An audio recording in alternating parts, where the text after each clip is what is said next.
Trulala kaya, Kim at Paulo, nagpagawa na nga ba ng bahay at may resort na sa Cebu?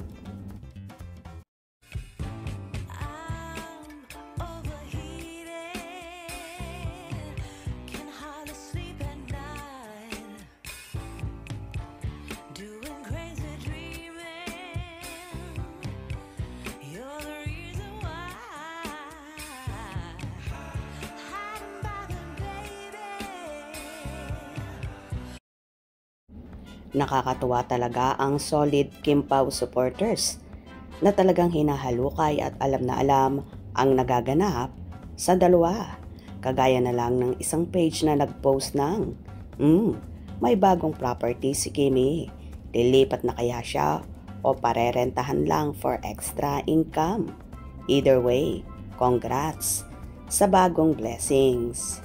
Agad-agad naman itong pinagkaguluhan ng supporters ng Kim Pao. At yung sleepers ni Kimi dyan, alam kong twinning din sila ni Papi.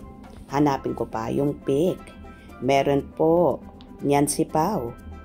Nagpapalit siya after nung nag-fun run sila. Hi po, how do you know she is moving the house? Pansin ko rin, yan, mga kakimpaw, ang cute lang talaga nila. Pansin ko rin po, sige please pakihanap para makumpare kung same. Yes, same sila. Kita ko rin yan. Same weight lang po, pero different style siya. Isa to sa mga nahanap ko.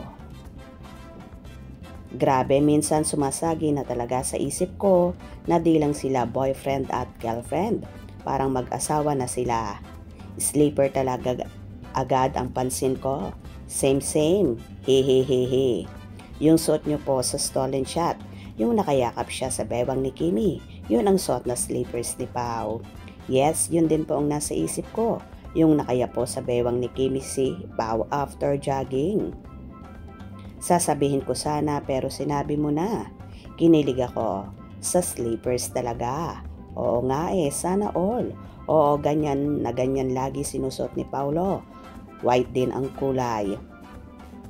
Nakasubscribe na po ako sa inyo. Bakit po walang exclusive post? Yan din po yung napansin ko.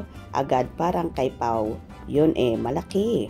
Yung tsinelas napansin ko parang same sila. Sino kaya tong nakaitim na nakatalikod? Buy one take one ba yung sleepers na yan? Yan. Na yung bahay na bago ni Kimi. Lipat na siya. Totoo sis. Bakit? Paano yung malaking bahay niya?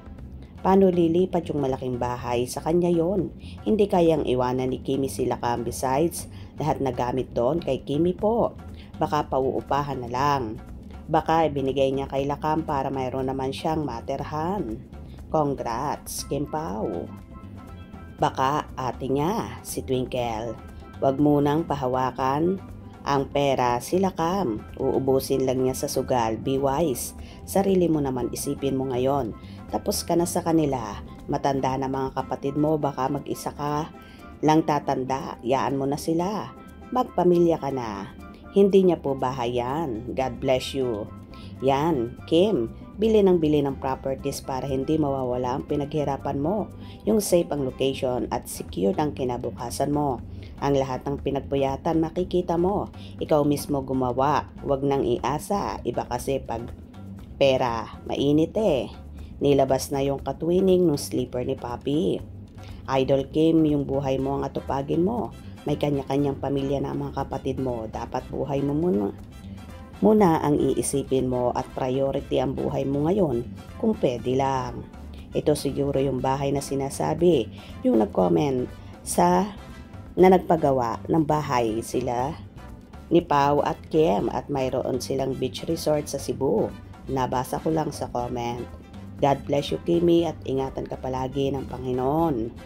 Congratulations Kimi. God bless you and Paulo. May the Lord guide you always. Stay safe with Pao. Same silang dalawa. Nakakakilig. Nakakatuwa. True love na talaga sila.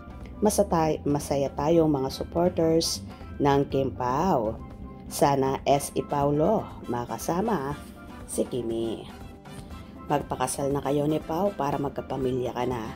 Kimi, mahal na mahal ka ni Paulo. Yes na yes, magkapareha.